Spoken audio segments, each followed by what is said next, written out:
Bwana Yesu asifiwe wapendwa. Bwana Yesu asifiwe watumishi wa Mungu. Karibuni tena kwenye kipindi chenu pendwa. Mwongoza kipindi ni mimi mtumishi wa Mungu Jenny Siame. Karibuni tena na matumaini yangu wote ni wazima kwa neema ya Mungu. Leo katika kipindi chetu au kwenye somo letu mpya la leo, kichwa cha habari kinasema kupoteza ardhi, ushawishi au uwezo wa kifedha, marafiki na ndugu ukimbia. Narudia tena. Kichwa cha habari cha somo la leo kinasema kupoteza ardhi, ushawishi au uwezo wa kifedha, marafiki na ndugu ukimbia. Kwa nini tunaenda kujifunza ili somo? Kwa sababu ni mambo yalitokea kabla Yesu hajazaliwa. Kwa hiyo yalikuwepo, yalitokea, yanatokea na ataendelea kutokea. Kwa hiyo lazima tujifunze ili yakitokea tusiwe kwamba tunakuwa katika shoko. Moja. Mbili, yakitokea au kabla hajatokea tunakuwa makini na watu wanaotuzunguka. Hiyo mbili. Tatu, ni kwamba wewe utakao unayafanya kwa wema wako, lakini kesho watakao kugeuka usipate kushangaa. Ndio maana tunaenda kujifunza somo letu la leo.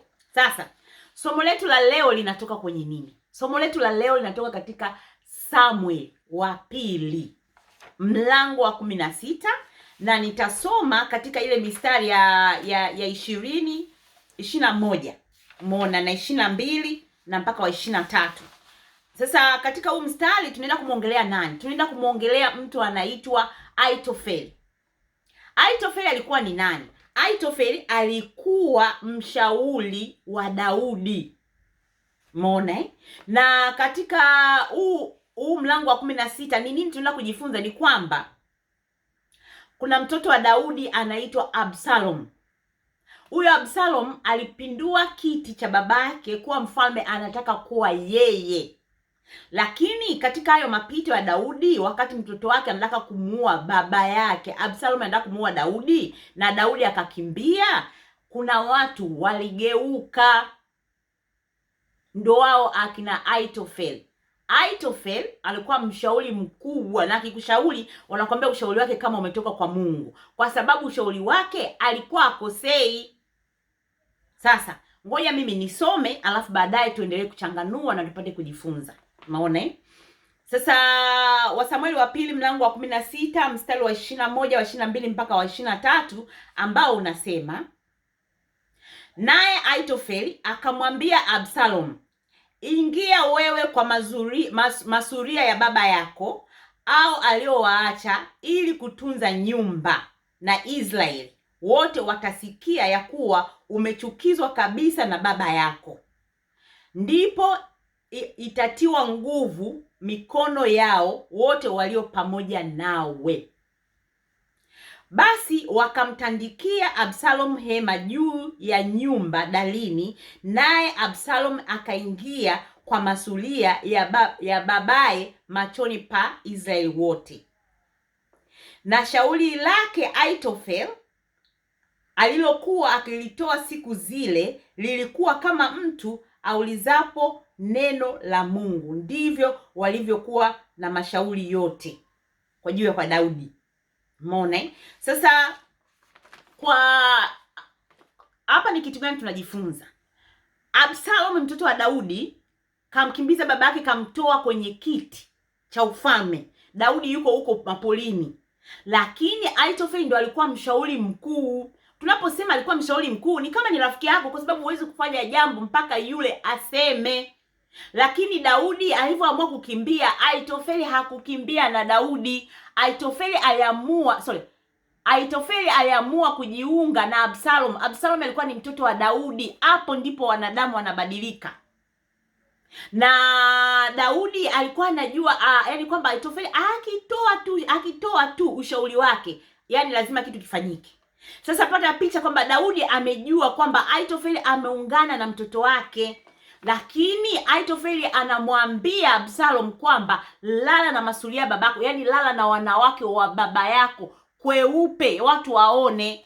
na wakatandika tenti pale, na akalala na wale masuria wake wa baba zake, na watu wanaona. Kwa nini ushauri utokea vile? Kwa sababu ushauri huo Ahithofeli alifanya hivyo ili kuumiza ule moyo wa Daudi. Kwa hiyo anapoumiza ule moyo, hawezi kupigana na hawezi kuwa na nguvu, kwa sababu alikuwa anajua Daudi ni mtu wa vita. Sasa hata kama wewe mtoto uliyemzaa analala na wanawake wako wote pale, unajua wafalme walikuwa na wanawake wengi, analala na wale wanawake mbele ya watu, maana yake anakuumiza katika yule moyo wako kwamba lile shauri lilivyokuwa limesimama, lazima vita uishindwe.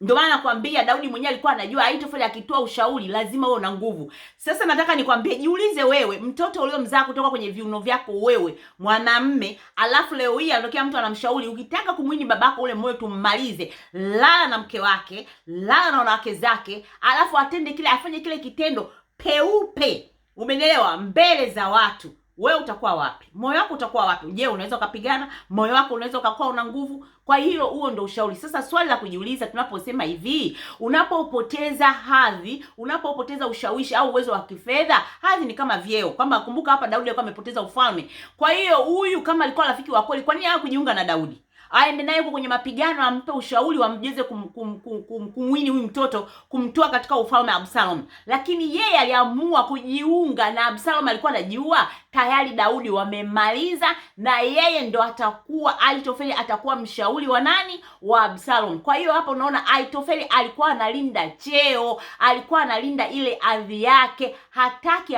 aipoteze. Kwa hiyo hapo cha kujifunza mpendwa, kuna watu utakuwa nao, lakini kuna siku watakuaga macho meupe, utakuwa unawashangaa hivi, wanawezaje kuniacha mimi kwa kiasi hichi? Kwa hiyo kama Ahithofeli aliweza kufanya hichi kitu na bila kumfikiria nani? Daudi, wewe ni nani? Umeona? Na hivi vitu vilifanyika kwa sababu unajua kama Yesu ni mwana wa Daudi, katika uzao wa Daudi. Kwa hiyo hivi vitu vilifanyika kabla ya Yesu. Kwa haya mambo yapo, yatakuwepo mpaka hiyo siku ya unyakuo, siku ya kiyama, ndipo haya mambo tutakuwa tumemalizana nayo. Umeona? Nimeshamaliza upande wa nani? Wa Absalom, kwamba wa Ahithofeli na Absalom, na nimeongelea watu watatu. Kuna Daudi alikuwa mfalme, Absalom akamtoa babake, Ahithofeli alikuwa ni mshauri wa Daudi, lakini Daudi alivyotolewa kwenye kiti, Ahithofeli akaamua kuungana na Absalom. Hakuna haya, hakuna chochote. Umeona? Kwa hiyo tunapogeukiwa na watu tusishangae, ni maisha na vyote. Mungu atupe nguvu. Sasa nataka kumongelea mtu wa pili, anaitwa Shimei. Shimei yeye anakaa katika grupu la wanafiki. Umeona? Sasa wakati Daudi anakimbia huko, anafukuzwa, yuko kwenye vita, Shimei aliongea mambo hii, tunaipata bado ile katika Samueli ile Samueli wa pili mlango wa 16 kwenye mstari wa 7 mpaka wa 8. Haya ndio maneno Shimei alikuwa anamwambia Daudi. Anamwambia hivi, nasoma.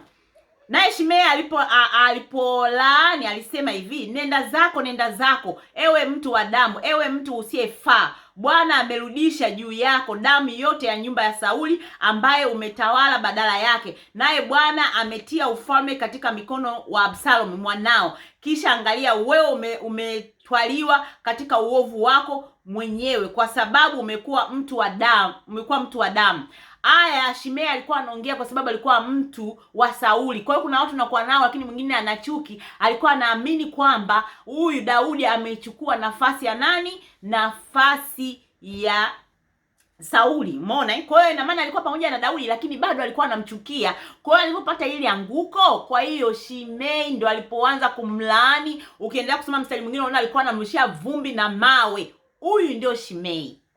Sasa Shimei huyo tunarudi tena katika, nataka nionyeshe unafiki wa Shimei. Katika Samueli wa pili mlango wa 19 mstari wa 19 mpaka wa 20, Shimei anaongea maneno haya baada ya Daudi kushinda, kwa sababu Absalom alikufa. Umeona? Kwa hiyo Daudi akarudi kwenye kiti chake cha ufalme. Sasa baada ya kurudi katika ile ushindi, huyu ndo Shimei maneno anamwambia Daudi tena. Umeona? Akamwambia, mfalme bwana wangu asinihesabie uovu, wala usiyakumbuke yale niliyoyatenda mimi mtumwa wako, kwa upotee siku ile ulipotoka Yerusalemu, bwana wangu mfalme, hata mfalme atie moyoni mwake. Kwa kuwa mimi mtumwa wako najua ya kwamba nimekosa, kwa hiyo tazama, nimekuja leo kwanza nyumba yote ya Yusufu kushuka ili nimlaki bwanangu. Hayo ndio maneno aliongea Shimei, na Shimei ndio alikuwa na mlaani Daudi. Kwa hiyo kuna watu utapoteza hela watakucheka, yani yule alikuwa anafanya hivi na hivi, amepoteza cheo, yani yule alikuwa hivi, na siku maisha yakirudi mtu yule tena anarudi tena kwa upole na maneno matamu. Sasa hiyo juu yako mwenyewe kwamba atakaporudi utakaa namnaye mkao gani. Kwa hiyo hapo tumezungukwa na watu kwamba kuna wanafiki na kuna wengine wako pale kwa ajili ya kile cheo au ulichokibeba. Sasa naomba na mimi niseme sababu ambazo nimeziandaa kwa nini watu ukimbia unaposhuka ardhi kiuchumi pale, uwezo wa kiuchumi ushuka, au uwezo wa kifedha umeshuka, umeona, au ushawishi umeshuka. Kwa nini watu ukimbia? Number 1, maslahi binafsi. Watu wengi huvutiwa na kile wanachoweza kufaidika nacho, pesa, vyeo au misaada. Umeona Kwa hiyo sasa na wewe ujitambue ulichobeba. Watu wengi hawakupendi, wanataka kile kitu ulichonacho, ushawishi, uwezo wa kifedha, misaada, ardhi ulionayo, vyeo. Umeona? Kwa hiyo sasa na wewe unapokaa na watu lazima ujue kwamba kesho na kesho kutwa hawa watu pakitokea, usianze kulaumu fulani naye, ujue kwamba hakukutaka wewe. Kile kitu ulichokibeba ndicho wanachokitaka.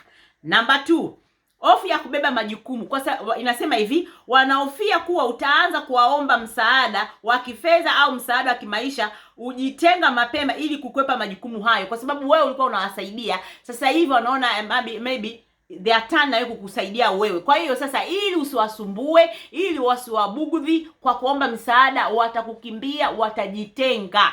Umeona? Na kuja point number 3 ambao wanakuwa wanafiki. Upendo na ukaribu bandia wakati wa mafanikio, lakini hawana uvumilivu au nia njema wakati wa magumu. Kawaulizeni viongozi wa serikali vio vinaposhuka au kwamba wanapofanya mabadiliko. Umeona? Ndio maana tunaita kuna machawa, kuna nini, lakini baada pale hata uchawa watu hawafanyagi tena. People they don't know you. Hata salamu inakuwa shida. Sasa hivi watakwambia hata unakaa mbali. Tumeona Shimei hapa alimlaani Daudi akaongea maneno magumu, alafu baadaye amerudi kwa hivyo na kuomba msamaha. Kwa watu wapo leo hii hawakutambui, kesho kuta watarudi pale pale. Umeona?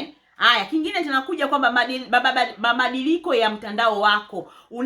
Unaposhuka ngazi, wale waliokuwa wanakufuata kwa sababu ya nguvu au cheo chako ukosa sababu ya kuendelea na kuwepo na wewe. Tumemwona Ahithofeli hapa. Mabadiliko ya Daudi kwamba yuko polini, yuko mwanae amempindua, kakimbia akajiunga na mtoto wake. Umeona? Maslahi binafsi tumeona kwa Ahithofeli. Umeelewa vizuri kwamba aliona kwamba Daudi tena hafai tena wala nini na nini, akaamua kujiunga kwa mtoto wake na akamshauri ushauri mgumu sana. Hapa tumejifunza. Tumeona unafiki wa Shimei. Shimei amelaani, amefanya hivi, lakini Daudi alivyoshinda narudi kwenye kiti chake, Shimei tena anakuja kuomba radhi. Sasa mpendwa, naomba kinapotokea kilikutokea, nyanyuka, usiulaumu, usifanye nini. Haya ndiyo maisha ya mwanadamu, nature ya mwanadamu. Atakupenda pale unacho, anakuchukia au sio kama anakuchukia, anakukimbia, huna msaada, huna chochote. Kwa hiyo ni nature ya mwanadamu, yalianza miaka hiyo kabla Jesus. Itakuwa sembuse hii. Kwa hiyo watu waliokuzunguka jaribu kuangalia, hata kama ikitokea mshukuru Mungu, kwa ni maisha na ni safari yetu. Sasa mimi wapenzi, naomba niishie hapo. Tumejifunza kuna unafiki, kuna akina Yuda, kuna watu wanaangalia maslahi yao, they don't care wakati mambo yao kama yanaendea sawa. Basi mimi naomba niishie hapo, na wapenda sana, nashukuru sana. Msisahau kulike, kusubscribe na kushare na kucomment. Tukutane tena weekend ijayo, pale tutaendelea kuachilia mada zingine ambapo tutaendelea kujifunza na kujitia nguvu ndani yetu sisi kuwa na uwezo wa kuyashinda yoyote yanayotokea. Jamani, nawapenda sana. Usiwe muoga kwa wanafiki, usiwe muoga kwa kina Yuda, usiwe muoga kama kina Ahithofeli na kina Shimei. Basi bye bye wapendwa, na mbarikiwe na Mungu. Bye.